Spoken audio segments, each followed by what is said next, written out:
Ah, graba. No grabo, solo que graba. Bueno, dijiste que ibas a contarte algo. Sí, pues, justo lo de la tiene completa. Ya se acabó lo que.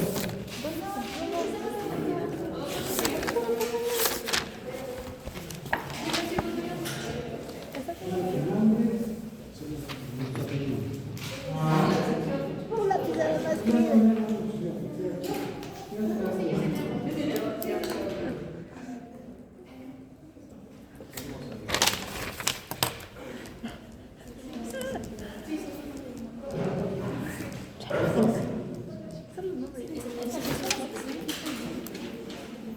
Tú tienes dos apellidos, vos.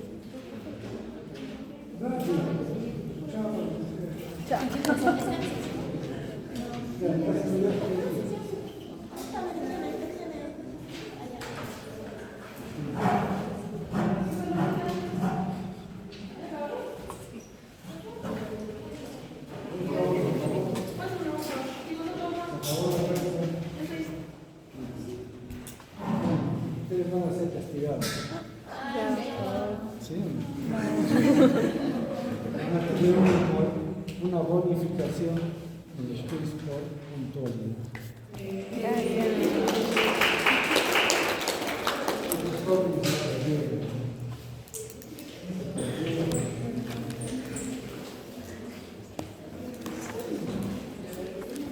Bien, entonces, ¿cómo es la crisis de la malaria? ¿Qué es lo que tenemos en la malaria? Tenemos anillos y fiebre. Esa es la característica en general para todos los tipos de personas.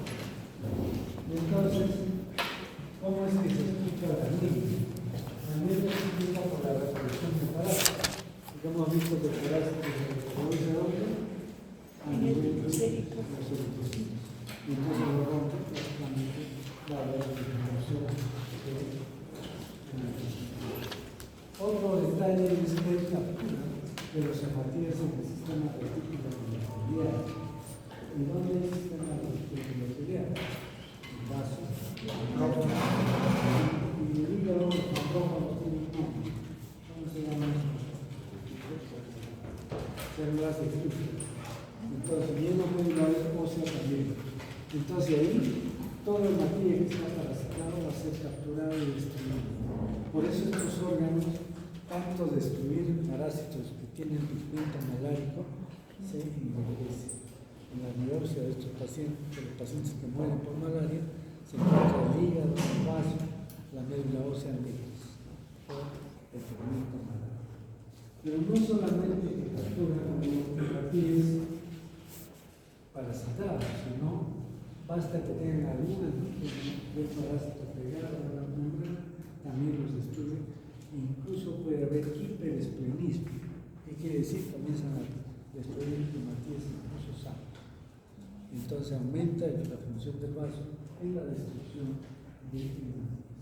Entonces por eso es que la anemia es severa. Además, mecanismos autoinmunes que impiden la producción de hematíes. El pigmento malárico que altera la estructura de los órganos y para allá, para falcífano, que esto ya es para falcífano, hay secuestros de linfocitos parasitados en el líquido circular. Y la fiebre, ¿por qué se da? Por la producción de una toxina que es glucosil fosfatinidinoxidasa. Este glucosil fosfatinidinoxidasa del parásito aumenta la interleuquina 1, acetylcholine 6 y la prostaglandina B2. ¿Y dónde va la prostaglandina B2? Sistema hipotálamo y produce fiebre.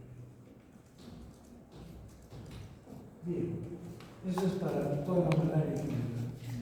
Pero en el caso de falcífano hay otros detalles. Por ejemplo, hay cicloadherencia. Está dada por estas proteínas CD4, PAM1, el AMINO, que aumentan la cicloadherencia. Quiere decir que alteran la carga eléctrica de la membrana de los eritrocitos. y estos se pegan a endotelio o entre los trocitos, produciendo microtrombosis. Entonces hay aumento de la citología. Y por eso se da la enfermedad microvascular capilares del cerebro y de unión supraconstrucción por microtrombosis.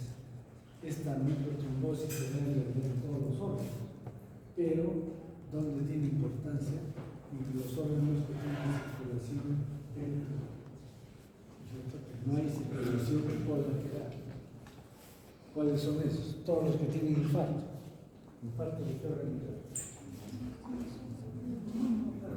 Corazón, cerebro.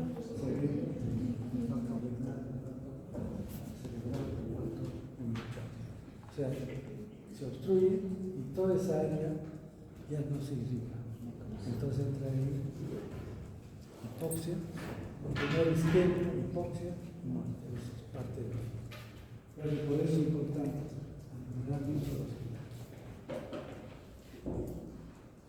además, hay pérdida de elasticidad de los eritrocitos y deformación. Por lo tanto, a la velocidad que va en la sangre, esto se rompe. Esto aumenta la fragilidad de los hematíes. Hay disminución del transporte de oxígeno por los hematíes que están parasitados. No transportan oxígeno. Hay liberación de toxinas como el GPI y otros antígenos. Producción de factor de necrosis tumoral. Esto es importante porque ahora se usa rutinariamente dosaje de factor de necrosis tumoral. Es un indicador de mal pronóstico que no si encuentran factor de necrosis tumoral elevado, significa que va a haber un mal pronóstico del paciente. ¿Qué otros mal pronósticos? ¿Qué otra cosa lo da? Claro, aparecen infecciones en sangre periférica y hay hiperparasitemia, aumenta la cantidad de parásitos en sangre periférica. Esos tres son indicadores de mal pronóstico. Además, inadecuada alimentación negativa de la producción adulta por producir el frío, elevación del falso y blanco y exceso de otros músculos. ¿Para qué es esta enzima? ¿Qué hace la óxido nítrico sintetasa? Sintetiza óxido nítrico. ¿Cierto? ¿Y para qué sirve el óxido nítrico? Vasodilatación. Claro, produce vasodilatación, pero la idea del óxido nítrico es una antiparasitaria intracelular, pero también produce hipotensión. ¿Por qué? Porque produce vasodilatación. Entonces, ¿qué es lo que vamos a tener en estos pacientes? Hemólisis, hay náusea, hay bloqueo capilar, náusea, daño tisular, cerebro, principalmente, vasodilatación, aumento de la permeabilidad capilar. Esto hace que se pierda líquidos al espacio extravascular y va a haber hipotensión. Hay defectos de la coagulación por daño hepático y por edema hepático. Hematíes parasitados transportan menos oxígeno y contribuyen a la anoxia. Y entonces vamos a tener los pacientes con insuficiencia renal, insuficiencia hepática, insuficiencia renal aguda, edema cerebral. ¿Por qué tienen que aprender esto? Porque ustedes están siendo preparados para la atención primaria de salud. Es decir, si quieren ir a trabajar en hospitales tendrán que hacer especialidad, con cierto punto. Pero en la atención primaria de salud ustedes tienen que saber que todo paciente con malaria debe recibir la atención hasta cierto nivel. Si ustedes saben que es falcíparo, inmediatamente tienen que derivar a ese paciente a un centro hospitalario donde haya cuidados intensivos, donde haya una especialista, etc. Imagínense manejar insuficiencia renal, insuficiencia hepática, edema cerebral en un centro de salud ya no es dable. Entonces ustedes están capacitados para poder atender a un paciente con malaria siempre y cuando sea VIVAX y no se complique. Si es falcíparo, así no esté complicado, están seguros que es falcíparo, derívenlo a un centro hospitalario de mayor nivel. ¿Sí? Y eso es lo que tienen que aprender ustedes. Bien. Y entonces, ¿qué va a haber en la patología de la malaria que falcipa? Anemia, equísimo, hemorragias, incluso hemorragias digestivas, vasodilatación, hipotensión, hemoglobinuria, anorexia, hiperglicemia, o sea que es un cuadro complejo, no es de manejo. Bueno, eso es lo que tenemos en el. Esta es una celda de hepatocito bien medio azul, esquizofrénica. Y estos son los vasos bloqueados, miren. Lo que les digo no es un cuento, está acá en evidenciado. Estos son mi cerebro y ven los vasos totalmente bloqueados por los parásitos, por los hematíes alterados. Es necesario hacer diferenciación entonces para VIVAX, falcíparo y malaria, si es necesario, porque de eso va a depender qué es lo que ustedes están capacitados para hacer y qué no.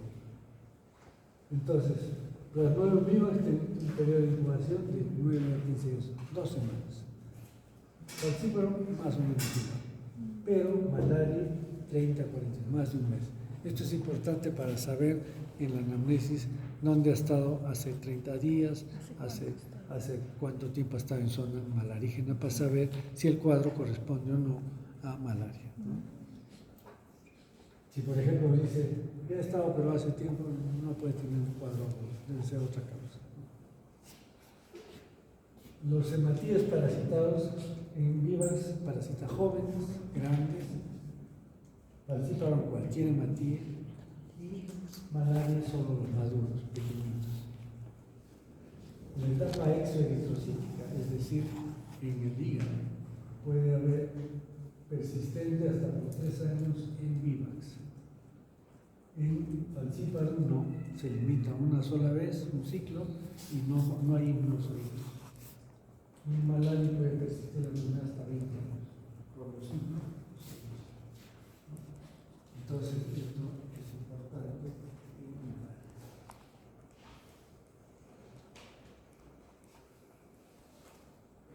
Luego tenemos los signos. La clínica común, la clínica común de la malaria es el estatus palúdico, la crisis palúdica.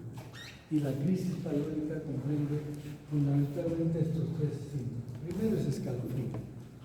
El paciente comienza a sentir mucho frío, empieza a tener como contracciones musculares, a temblor, y eso hace subir la temperatura. ¿Cuánto duran los escalofríos? 20 minutos más o menos.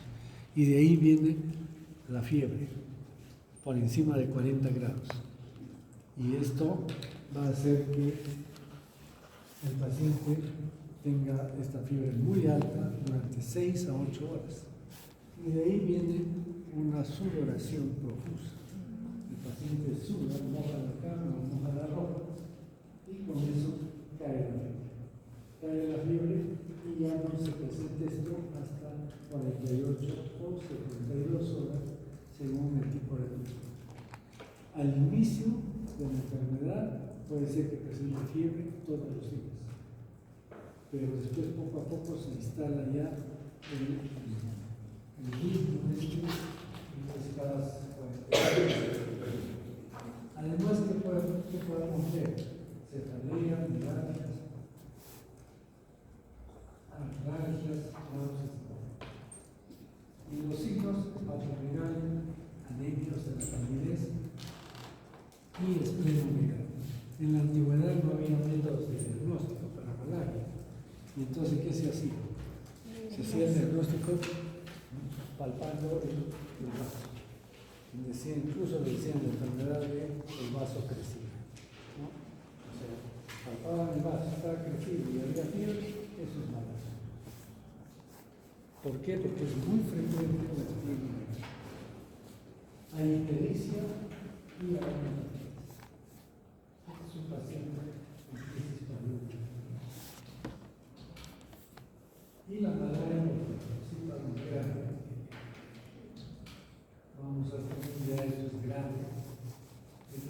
cerebral, con comas, confusiones, insuficiencia renal aguda, anemia hemolítica severa, insuficiencia hepática aguda, edema pulmonar no cardiogénico, hiperparasitemia, miocardiopatía,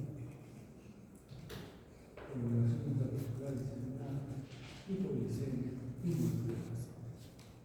Entonces, esto es un caso grave que no puede ser manejado sin una UCI, porque hay pacientes con coma, con confusiones. ¿Cómo se hace el diagnóstico? Desde que aparece el microscopio. ¿En qué año aparece el microscopio? Sí, inventando el microscopio. No En fue 1880, no sé. Robin Hood. Y entonces, a ver, ¿quién inventó el microscopio? No era Robin Hood. ¿Ah? Hood, Robin Creo que sí. viendo un corcho. Robin Hood.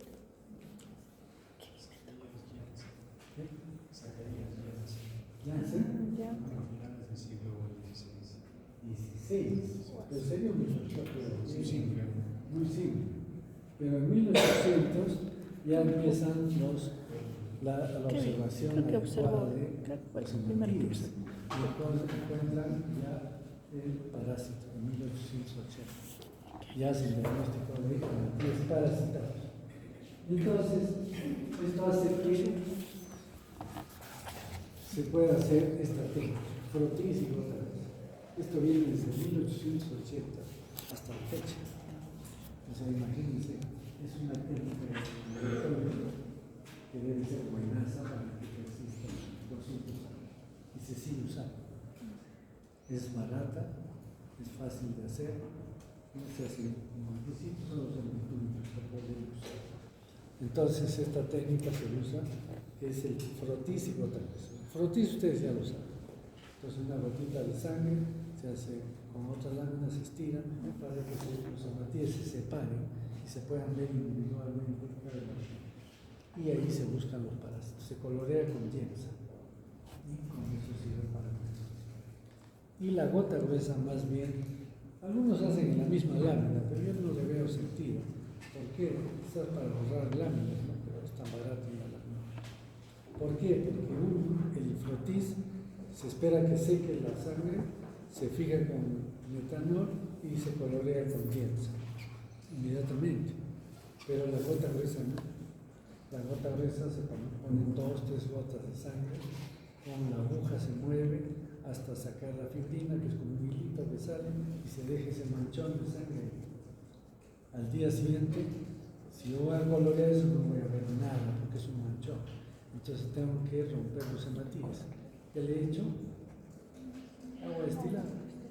Y el agua destilada va a producir hemólisis y se rompen todos los hematíes y se quedan los parásitos pegados en la lámina.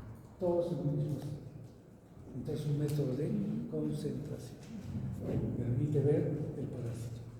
Pero hay que tener experiencia, pero ahí hay muchos parásitos. Pero ya no se ven las formas que yo les he mostrado. Lo que se va a ver son núcleos de merozoitos que están más o menos juntos, en caso de que fuera un esquizonte, o núcleos aislados, que ese sí es un trofozoito, pero lo que se suele ver es el pigmento malárico, que uno mueve el micrométrico y ve. Entonces sí es importante también ver el pigmento malárico. Pero eso se ve en un solo sitio, rápidamente. Y sirve para decir que es malaria, pero no para decir qué tipo de malaria es. Entonces, si yo veo en el frotis y no encuentro parásitos, porque la muestra es poca, entonces abro la gota gruesa. Si sale negativo, ya ahí queda. Pero si es positivo, tengo que volver a revisar el frotis, o hacer ver otros frotises para poder encontrar parásitos y establecer la relación entre el parásito y el hematíes para saber qué tipo de plasmodium es. Entonces, esta técnica se usa por mucho tiempo y sigue usándose. Si ustedes están en un centro de salud y sospechan de malaria, ¿qué van a pedir?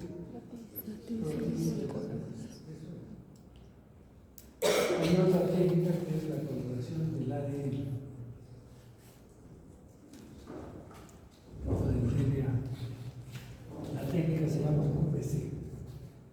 Esto es el QVC, acá está. Si nosotros tomamos una muestra de sangre, el pejo del dedo, con un micro, con esos tubitos de microhematocrito, ¿han visto? Son capilares. Entonces uno pone, se llena todo el capilar de sangre y se centrifuga. Pero este tubito tiene una sustancia colorante, una sustancia fluorescente, que solo colorea núcleos, o sea, colorea DNA.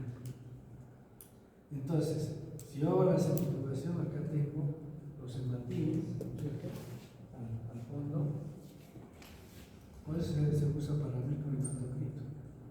Esto es hematíes, acá que va a haber una línea de qué? De leucocitos, ¿no es cierto? Forma una línea. Y acá el plasma. Entonces, si es una persona que no tiene malaria normal, ¿dónde puede haber la fluorescencia? ¿Dónde se le da la fluorescencia? ¿En qué parte del tubito? ¿Al medio? ¿En los leucocitos? En los leucocitos. ¿Por qué? Porque colorea DNA. ¿Dónde está el DNA? En el núcleo. ¿Y dónde hay núcleos? ¿En hematíes hay núcleos? No. Solamente en los leucocitos. Pero si la persona está parasitada, ¿dónde va a haber coloración? En los hematíes, porque el parásito tiene DNA, ¿cierto? Y esa es una técnica bastante simple. Pero, ¿cuál es el problema? En primer lugar, que cuesta, porque el tubito tiene sustancia fluorescente que colorea DNA, y además que se necesita de qué? De un microscopio de fluorescencia, que no está al alcance de todos, ¿no es cierto? Bien, esa es una técnica del QVC. Y la otra técnica es el parasite. El parasite significa parásito y sangre visión, ver el parásito. Y entonces, esto utiliza una plaquita como que se ha usado para el diagnóstico rápido del COVID. Uno no iba a la farmacia y se compraba su plaquita, ¿sí? Y acá tiene una canaleta y abajo hay nitrocelulosa, una tira de nitrocelulosa. Y acá al centro hay anticuerpos monoclonales contra la histidina del parásito. Y entonces lo que se hace es colocar una gota de sangre. Esta gota de sangre se espera que se absorba por la plaquita de la cinta que está ahí abajo. Y si colorea esa línea, aparece un color, es que hay anticuerpo, o sea, hay histidina del parásito. Y por eso sale la reacción positiva, antígeno-anticuerpo. Si el paciente no tiene malaria, acá no aparece nada. Se ve así. Es una técnica fácil de hacer, es de campo, no requiere microscopio ni nada, pero cuesta cada prueba alrededor de 30 a 40 dólares. Entonces esto limita un poco los usos. Y el PCR es una técnica muy buena, pero ¿qué problemas tiene pescar? Que requiere un equipo sofisticado, que requiere entrenamiento para que aplique esto. Entonces no es de uso común. Y el ELISA, o sea, para detectar anticuerpos, ¿servirá para la zona clínica? No. No sirve. ¿Por qué? Porque la mayor parte de las personas ya tienen serología desde que nacen.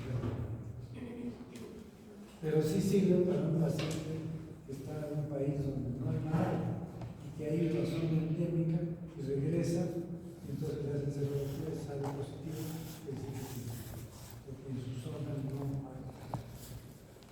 ¿Entienden? Bien, la epidemiología de la malaria.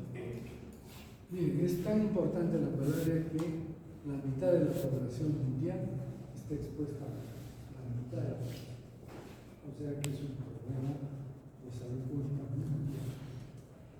Pero de la gente pobre, porque afecta a los países tropicales de África, América y Asia. Especialmente la maligna, o sea, falcíparo, causa 400 millones de casos y entre ellos 1 a 3 millones de muertes por año. O sea, más muertes que el mismo COVID. Pero es que el COVID afectó afectaba a todos, no ricos a pobres, entonces sí causa confusión social. Esto no, la gente pobre que se muere en África, ya se muere en ese país, y no le interesa. Entonces, esa es la realidad de la medicina. Y entonces, eso, alrededor de 1.000 millones de personas están expuestas a riesgo de malaria durante la gestación. O sea que pueden adquirir la malaria durante la gestación. Y si eso sucede, va a transmitir al feto. En el momento del parto puede pasar parásitos parasitados al feto y producir malaria. Se ve esto en algunos casos. La prevalencia de Plasmodium vivax y falciparum es similar en Sudamérica, en el sudeste asiático y en Oceanía. ¿Qué significa? Que vivax está alrededor 70-80% y falciparum 20%. Que es diferente de África. En África la proporción es inversa, 70% de falciparum, 20% de vivax. Más que un tercio de la población americana vive en sus condiciones ecológicas propicias para la trabajo. Por ejemplo, aquí en Arequipa, hay condiciones ecológicas para la malaria. ¿Qué se necesita para la malaria? Aquí en Arequipa hay la ciudad, no, pero en Tambo, en Gobierno, en Camaná, en Mojuana, Majes, todos esos barrios tienen Santa Cruz, tienen Manópolis, porque hasta 1.800 metros de altitud vive en Manópolis. Entonces, ¿qué se requiere para que exista malaria? En un lugar, el mosquito, personas, los entre personas, y el parásito. ¿Y dónde está el parásito? En una persona enferma. Basta que vaya una persona enferma a esta zona, se hace picar con el mosquito y se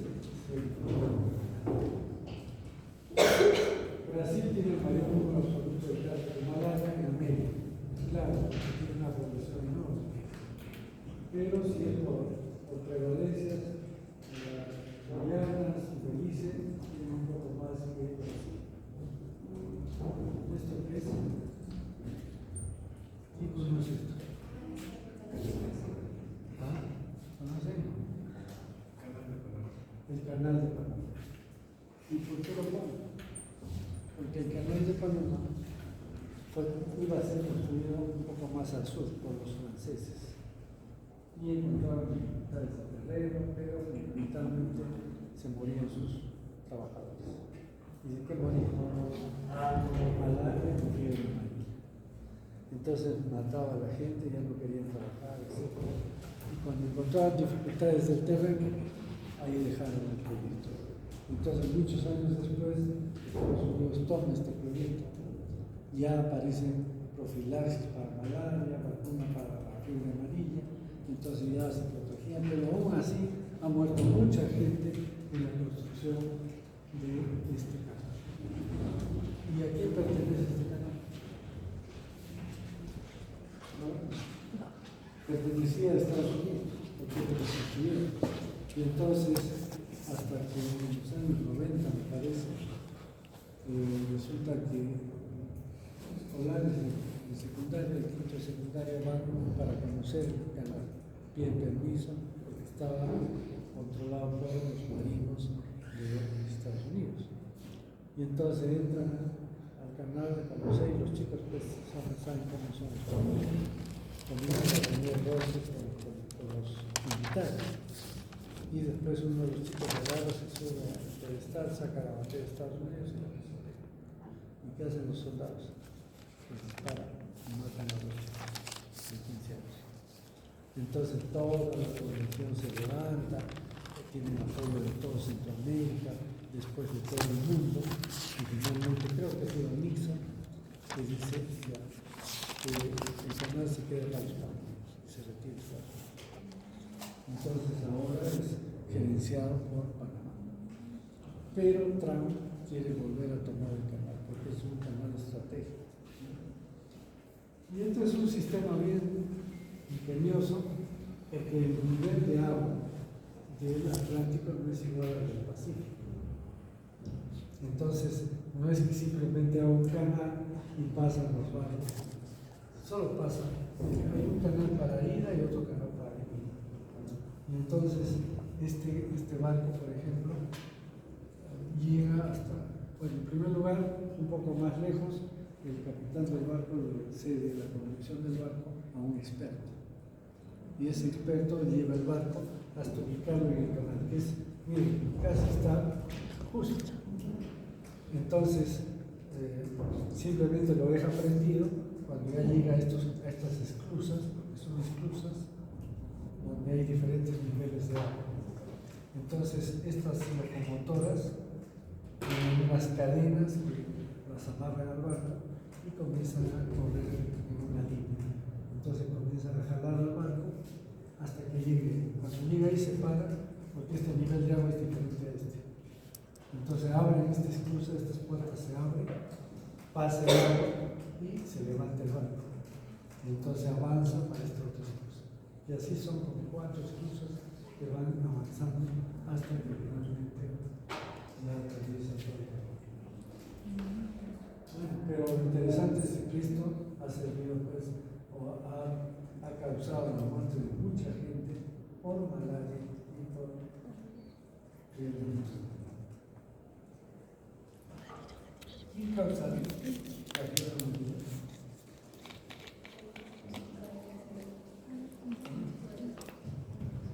Eso lo han hecho.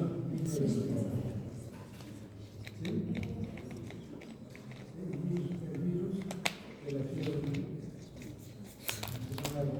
Paludismo. Entonces, ya hay vacuna para la fiebre. Todas las vacunas para la fiebre. Ellos tienen todas. Ahora son. ¿Cómo se llamaba eso? Para ser internados son. Esta es la malaria en los niños. Todo esto. Y esto es el sitio de malaria de alto riesgo, de mediano riesgo.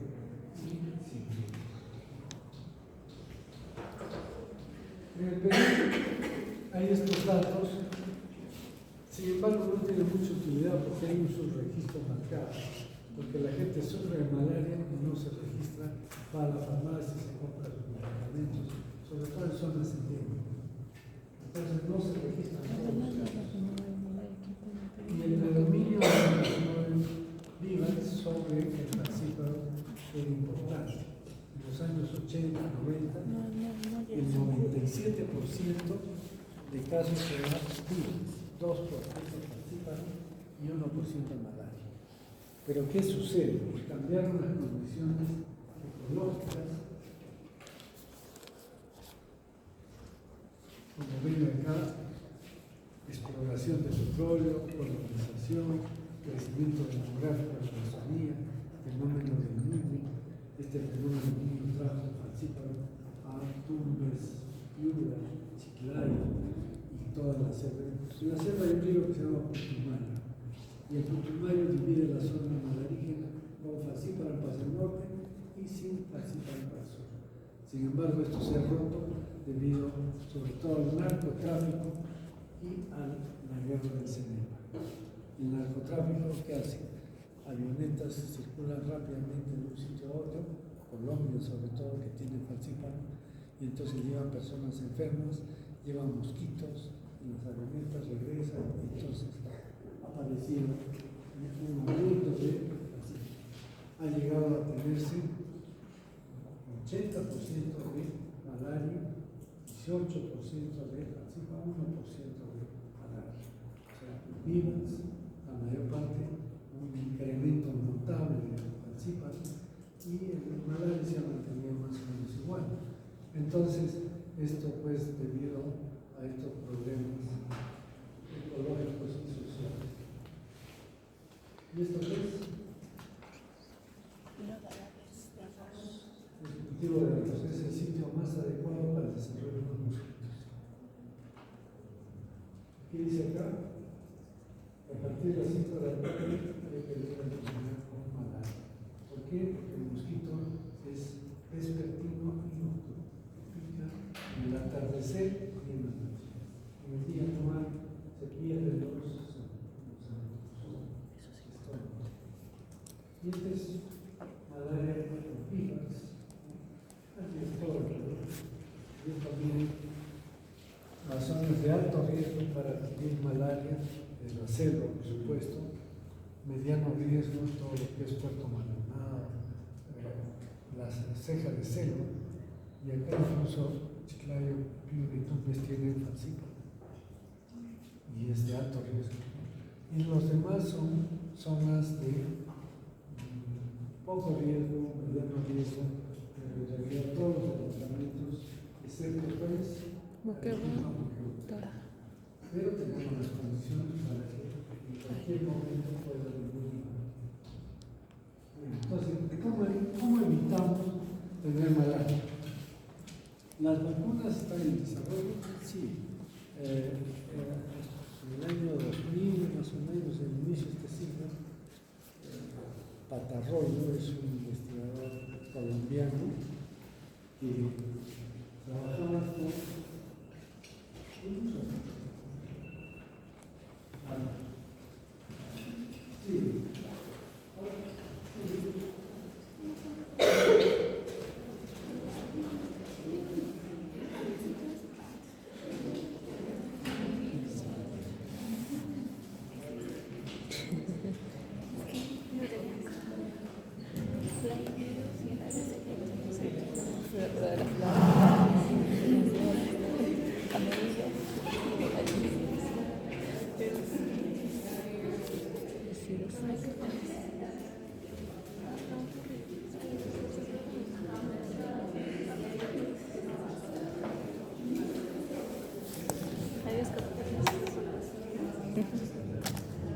Yo tenía miedo de que te des un fui vacunada, pero igual no tenía miedo.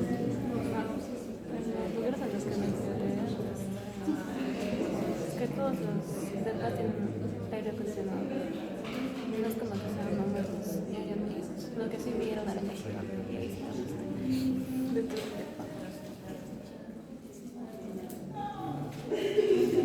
ah, sí.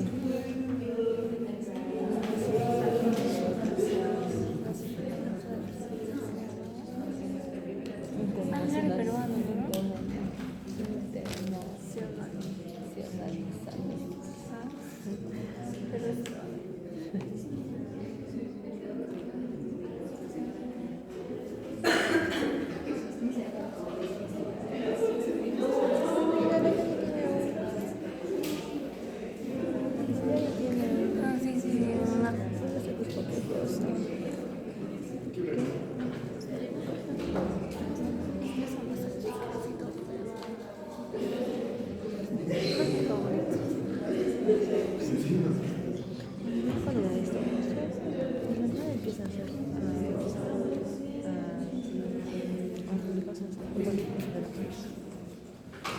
Entonces, esta vacuna significó que este doctor Patarroyo se separa de los americanos y dice, ya, yo voy por mí es más rápido, y logra sacar una vacuna. La Organización Mundial de la Salud le compra la vacuna y que se llama esta vacuna la aplica el mar y tiene una efectividad del 40-45%. Entonces no que tiene deficiencias y se suspende. Entonces se ha seguido trabajando y hace una semana recibí una comunicación y ya hay una vacuna eficiente. O sea que ya están en el proceso de masificación, en grandes cantidades para controlar la malaria. Es una maravilla realmente que exista ya una vacuna para esto. Entonces ahí está. El uso de repelente, ustedes saben, el repelente funciona media hora y ahí se va. Uso de mosquiteros, es también de mucho utilidad para dormir sobre todo. Pero no todos están dormidos en la noche. Hay gente que trabaja, hay gente que calcula, entonces estos mosquiteros tienen incluso insecticida incorporado, que viene el mosquito, se para ahí y hay diferentes grosores para diferentes mosquitos. Pero el anófilo es grande, o sea que no hay problema. Hay para otras categorías que son más finos. ¿Cómo hacemos el control de esto? Entonces uso los criterios. Viviendas con protección de puertas y ventanas. Estas telas metálicas que se ponen y se cubren para que no entren los mosquitos. El uso de insecticidas de poder residual, quiere decir que son insecticidas que pueden durar 3 meses, 4 meses. Y se aplican en la pared. ¿Por qué en la pared? Porque el mosquito siempre que viene se para en la pared. Nunca viene directamente. Se para en la pared, espera que se apague la luz, que la persona esté durmiendo, y entonces recién ataca. Entonces, estas y la quimioprofilaxis, por supuesto. Los turistas o la gente que va a zona endémica por un tiempo tiene que usar quimioprofilaxis. Bueno, ahora ya vacuna. ¿Y cómo se hace el control? A nivel de larvas. ¿Cómo podemos matar las larvas? Las larvas con un químico que se llama bate. Se echa en una laguna y va a matar a una época que era desesperada. La gente echaba petróleo. Ustedes saben que el petróleo cubría la laguna, pero ya moría todo. Peces, todo. Entonces está prohibido. Entonces estas sustancias se pueden usar en la bate. O el control biológico. Se crían peces del género Gambusia. Este género Gambusia se alimentan de larvas. Son peces pequeñitos que se comen larvas. Entonces de esa manera se hace el control biológico. El adulto se hace con químicos de acción residual, hemos visto, y el control biológico es muy limitado. Se ha buscado depredadores, unas avispas que se comen a anófeles. Control biológico también, desde el punto de vista genético, han irradiado a los mosquitos machos y los han soltado para que engañen a las hembras. Ya no se reproducen. Pero es muy limitado. Diagnóstico y tratamiento de casos, esto sí tiene que ser. Si está en una zona hiperendémica, más del 20% con malaria, ¿qué tiene que hacer? Todo paciente con fiebre le dan tratamiento. Todo, sin diagnóstico.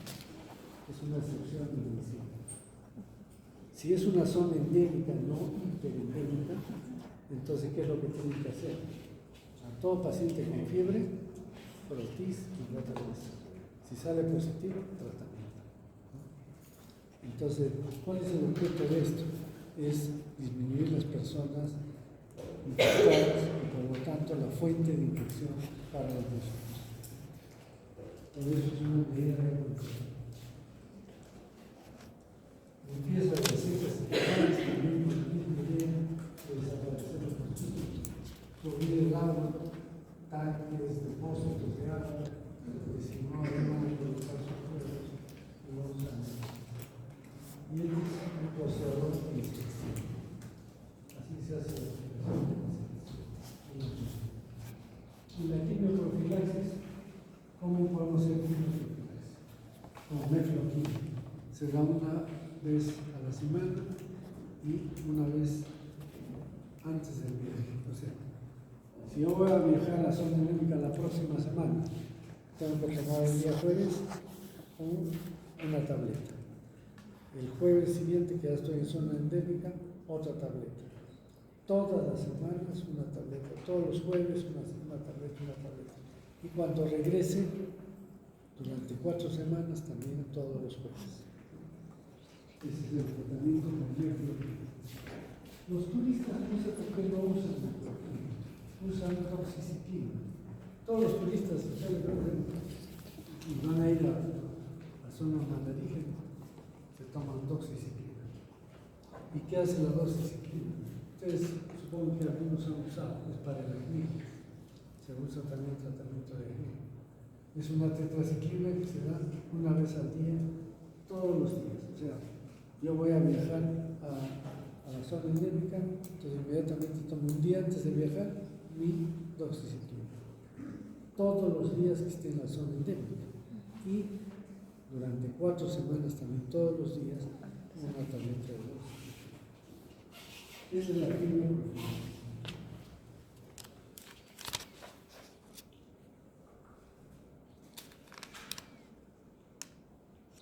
Entonces, continúa la quimioprofilaxis durante todo el viaje, hasta 4 semanas después de viajar.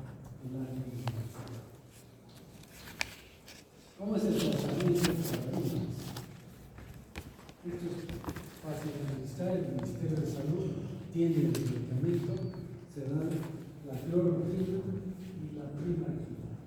La cloroquina mata al parásito en sangre, en el eritrocito, y la cloroquina es para matar el parásito en el hepatocito, o sea, los inmunocitos del cuerpo.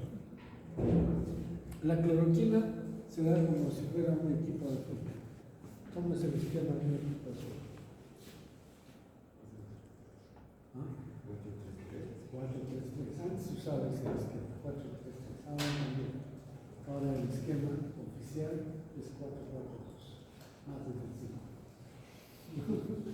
Pero ese es el esquema. ¿Qué significa? 4 tabletas el primer día, 4 tabletas el segundo día y 2 tabletas el tercer día. Y se acabó el tratamiento.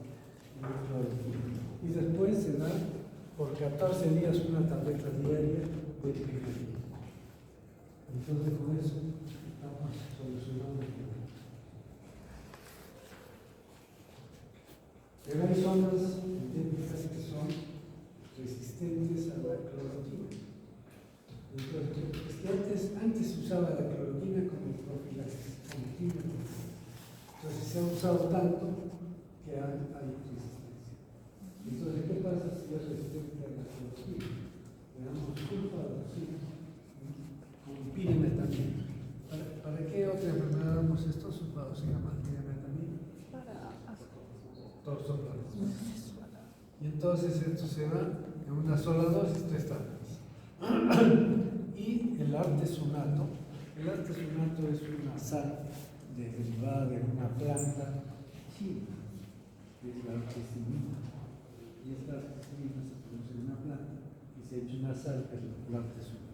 Ya existe como medicamento en el Perú el artesunato. Entonces se da sulfadoxina, pirimetamina más artesunato durante 3 días, ¿no? 5 tabletas. Ya esto es más complicado. Ustedes tienen que saber manejar solo cloroquina y primaquina. Lo demás ya. Y hay resistencia a la sulfadoxina, pirimetamina. Entonces, ¿qué tenemos que dar? El artesunato más nefloquina. Y si hay resistencia al artesunato y a la nefloquina, ¿qué podemos dar? Quinina.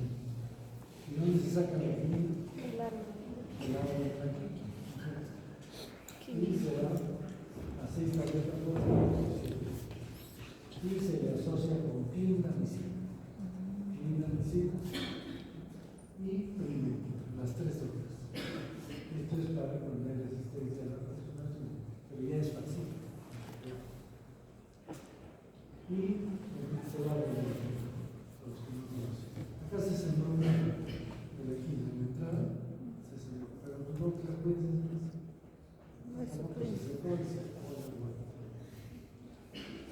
bien, y si es resistente, es falsita, y es resistente a falsita, ¿no? Y es grave o complicada, ya no puede recibir quinina local. Se tiene que dar un ciclo de trato de quinina con venenosa asociado con clindamicina y ya venenosa también, y esto se suspende apenas tiene ya la vida grave.